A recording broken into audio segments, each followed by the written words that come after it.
Salut à toutes et salut à tous, bienvenue dans cette nouvelle vidéo sur la chaîne C'est mon avis.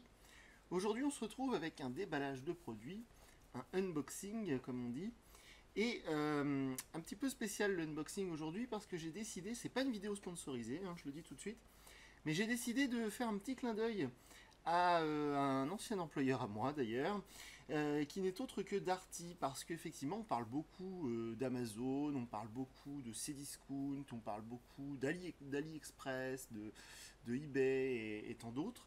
Mais Darty, depuis qu'ils ont fusionné avec la Fnac, je les trouve très performants et je voulais faire un petit clin d'œil parce que tous les smartphones que je teste sur la chaîne, je les commande directement sur darty.com et le système de livraison est vraiment très performant. C'est très rapide, c'est parfois livré sur la veille pour le lendemain, c'est-à-dire que si vous commandez le lundi, parfois c'est livré dès le mardi matin. Et ils sont très performants, et pour l'instant j'ai eu aucune mauvaise surprise. Donc je voulais leur faire un petit clin d'œil et carrément faire le déballage du colis avec vous. Alors on va commencer tout de suite et on va découvrir le produit. Alors le seul inconvénient pour l'instant que j'ai eu avec les commandes Darty, c'est que les colis s'ouvrent très mal. Autant chez Amazon ça s'ouvre d'un clin d'œil, autant pour le coup Darty a un petit peu de travail de ce côté-là. Alors voyons voir. Hop. Voilà la bête, je regarde, je vérifie si la boîte n'est pas abîmée, pardon. Allez, c'est bon, on peut enlever le colis, il est vide. Et on va s'intéresser à notre téléphone du jour, qui n'est autre que le Nokia 8.1. Un smartphone, alors on est presque sur du haut de gamme là, hein. D'habitude je teste beaucoup du milieu de gamme, de l'entrée de gamme. Il n'y a pas longtemps j'avais testé le Xiaomi Mi Mix 3, qui était quand même aux alentours de 5 ou 600 euros. J'avais testé aussi également le Huawei Mate 20 Pro en fin d'année dernière, un smartphone qui était aux alentours de 1000 euros. Et aujourd'hui donc le 8.1 Nokia, qui vient de sortir chez nous en tout cas, et qui est proposé aux alentours de 400 euros. Alors ce segment là des 400-500 euros, c'est un segment qui commence à être très concurrentiel. On a Xiaomi par exemple qui vient de sortir le Mi 9, et donc tout le monde parle, je vais essayer de le tester bientôt parce que vraiment tout le monde parle de ce téléphone. Voilà, dans ces prix là, vers les 400-500 euros, on a aussi le Honor View 20, voilà, on a plein de concurrence dans ces tarifs là. Et donc Nokia, je ne vais pas rappeler à chaque fois l'histoire, vous pouvez retrouver d'autres vidéos sur la chaîne où je parle de l'histoire de Nokia, et sur le site internet aussi dans mes articles où je teste les smartphones Nokia. Donc Nokia, c'est plus vraiment Nokia, c'est HMD Global, c'est certains anciens ingénieurs de la marque Nokia qui sont partis de chez Nokia. Ils ont traversé la rue, ils ont créé une nouvelle boîte qui s'appelle HMD Global, ils font fabriquer les smartphones en Chine, et ils ont payé pour avoir le droit de marquer Nokia dessus. Donc c'est Nokia, mais ça n'a plus grand chose de finlandais. C'est presque plus chinois que finlandais. Par contre, ça permet d'avoir des très bons smartphones pour un prix très intéressant. Donc c'est pourquoi en ce moment, ils sont très bien placés. Ils sortent des smartphones très régulièrement. Et au niveau des performances, vous voyez, on a toujours du processeur Qualcomm Snapdragon. On a aussi un partenariat, ça c'est pareil, ça fait très longtemps que Nokia a un partenariat avec Zeiss. C'est un fournisseur d'optique photo. Alors, voyons un petit peu les caractéristiques qui sont présentées, qui sont proposées pour ce 8.1. Alors, on a Android 9. Ça fait plaisir parce que la dernière fois que j'ai testé un Nokia, c'était le 5.1 Plus et il était équipé de Android 8. On a un grand écran Full HD+, machin bidule. On a un duo d'appareils photo 12 mégapixels, 13 mégapixels avec donc la Carl Zeiss optique et stabilisation optique, ça c'est vraiment cool. 20 mégapixels en caméra frontale, c'est vraiment sympa aussi. Alors l'intelligence artificielle, ça on nous rabat les oreilles avec ça. Moi je suis pas du tout convaincu que ça améliore les photos, mais soi-disant que ça le fait. Dual Side Camera Mode, alors ça effectivement c'est que voilà, plus live stream. On peut filmer avec la caméra arrière et se filmer en même temps que la caméra avant. C'est pas une fonctionnalité que je recherche absolument, mais enfin bon, ils le mettent en avant. Le processeur Qualcomm Snapdragon 710, donc ça c'est l'un des plus puissants actuellement sur le marché. Évidemment, je sens déjà que les fans de Xiaomi vont s'empresser de préciser que dans le Xiaomi Mi 9, qui est proposé quasiment dans ces tarifs-là, un petit peu plus cher quand même, est équipé d'un processeur plus puissant, mais enfin bon, c'est quand même déjà vachement bien. Et on a, d'après l'emballage, une charge rapide, 2 jours de batterie, on verra, puisqu'ils disent qu'il y a 3500 mAh de batterie intégrée. Donc on va voir tout ça, on va déballer cette belle bête. Alors par contre la boîte, c'est exactement la boîte du Nokia 5.1 qui est proposé quasiment moitié prix. Bon, je suis pas persuadé que ce soit le plus beau packaging qui soit pour un smartphone à 400 €. C'est sympa, sans plus, quoi. Voilà, il pourrait faire mieux, je pense. Alors, on va voir, on va déballer ça tout de suite. Hop. Alors.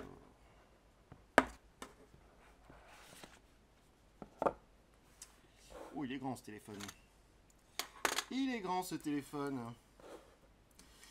Alors, voyons voir. On va le sortir, le mettre de côté pour l'instant. Voilà. On a donc la petite pin pour le tiroir SIM.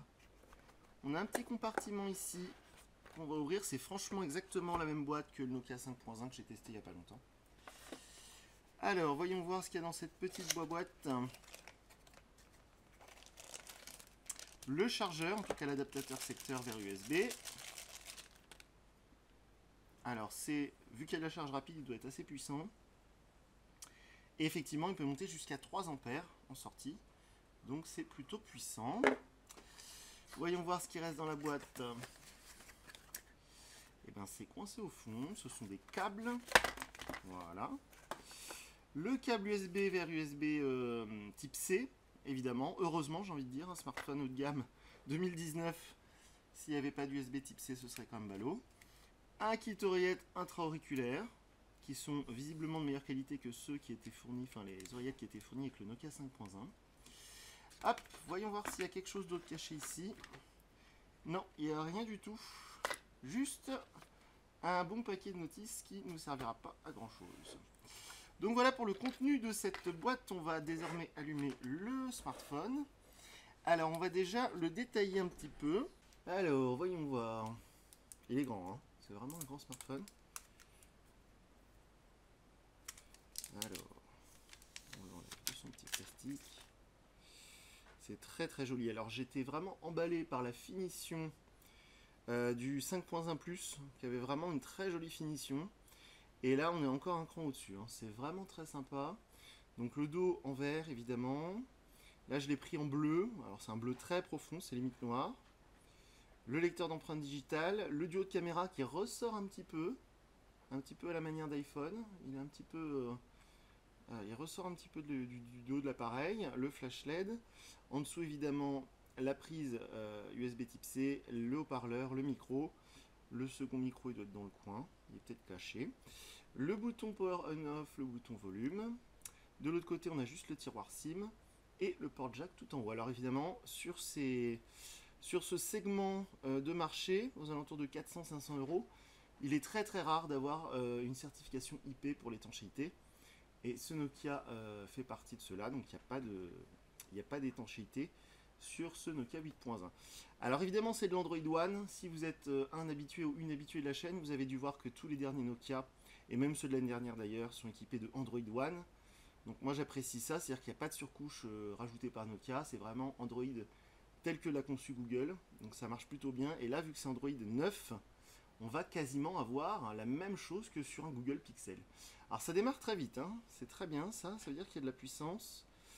Alors au niveau stockage et mémoire vive, je ne sais plus.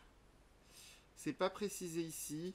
Franchement je sais plus, j'ai pas trop regardé le stockage. Ça doit être 4 Go de mémoire vive, peut-être 6. Alors ignorer. Je vais essayer de regarder sur la boîte vite fait quand même.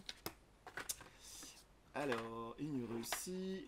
Voyons voir, c'est pas précisé la mémoire vive, tout ça, non, bon. Alors, ne pas configurer le Wi-Fi, ok. Faudra que je regarde quand même sur la fiche technique. Je vous mettrai le lien en dessous de la vidéo pour la fiche technique sur GSM Arena, vous aurez tous les détails techniques. Alors, d'ailleurs, une petite précision. Ici on voit, alors je sais pas si on va très bien voir sur la vidéo, mais en fait en bas sur la bordure il y a le petit logo Nokia, mais il y a quand même une bordure assez épaisse. Et en haut, en fait c'est bien un téléphone avec encoche, hein. Mais Nokia, vous pouvez voir le déballage et le test du Nokia 5.1 sur la chaîne, pardon, du Nokia 5.1 Plus. En fait ils ont déjà opté pour cette solution sur les autres smartphones, les 3.1 et 5.1. C'est-à-dire qu'en fait il y a une encoche, mais elle est habilement cachée par le fait que tout le haut de l'écran est noir. Donc on a les notifications et ce qui fait qu'on a vraiment l'impression d'avoir un smartphone, je dirais à l'ancienne, avec une bordure en haut et en bas. Sauf qu'en fait, c'est vraiment un smartphone en coche, c'est juste que l'encoche est très bien caché par une astuce logicielle, on va dire. Pour l'heure et la date, pour l'instant, je vais faire suivant. Les services du Google, ok. On va juste aller à l'écran d'accueil. Le lecteur d'empreintes, je le ferai plus tard. Le code de verrouillage, je le ferai plus tard. Et moi, je veux juste me rendre sur la page d'accueil. Et ben voilà, nous sommes prêts. Hop. Et ben nous voilà sur le launcher, comme on dit, de ce Nokia 8.1. Alors, c'est assez compliqué en ce moment dans la gamme Nokia parce qu'ils ont donc ce 8.1 qui est censé être le haut de gamme. Ils ont aussi un smartphone bizarre avec plein d'appareils photo qui a été dévoilé il n'y a pas longtemps, qui va sortir très bientôt, mais qui n'est pas réellement le haut de gamme parce qu'ils ont annoncé tout de suite que c'était un appareil, un smartphone spécial photo. Mais en fait, il y a aussi le Sirocco en ce moment. Enfin, il y a plein de téléphones qui se chevauchent actuellement chez Nokia. C'est un peu le bazar. Mais une chose est sûre, c'est que ce 8.1, c'est vraiment le dernier en date. Et au niveau du positionnement, on est vraiment voilà, en concurrent des Xiaomi Mi 9, des Honor View 20, ce genre de smartphone. En tout cas, l'écran est vraiment sympa, la luminosité est un petit peu faiblarde. Je vais essayer de l'augmenter tout de suite. Voilà, c'est quand même vachement mieux. Donc on a un très très bel écran avec donc les petites notifications en haut qui sont cachées dans la partie, on va dire, obscure de l'écran qui entoure la fameuse encoche. On a bien du Android Pie, du Android 9, ça c'est vraiment cool. Et vous voyez en bas le petit point, ça veut dire qu'on peut naviguer avec des gestes. Et ça c'est vraiment vraiment sympa. Ça offre plus de, comment dire, ça offre plus de, on profite plus de l'écran parce qu'il n'y a pas les boutons de navigation. Donc ça, je vais tester tout ça de toute manière, hein. Vous avez l'habitude, si vous êtes abonné à la chaîne, je vais me servir de ce smartphone comme téléphone principal pendant plusieurs jours. Et puis une fois que je l'aurai bien utilisé à fond, et ben, je viendrai vous dire en vidéo ce que j'en ai pensé. Donc voilà, c'est tout pour aujourd'hui pour ce Nokia 8.1 Plus, pour le déballage de ce Nokia 8.1 Plus, 8.1 tout court, pardon, autant pour moi. Je vous dis à très bientôt pour une nouvelle vidéo. Salut!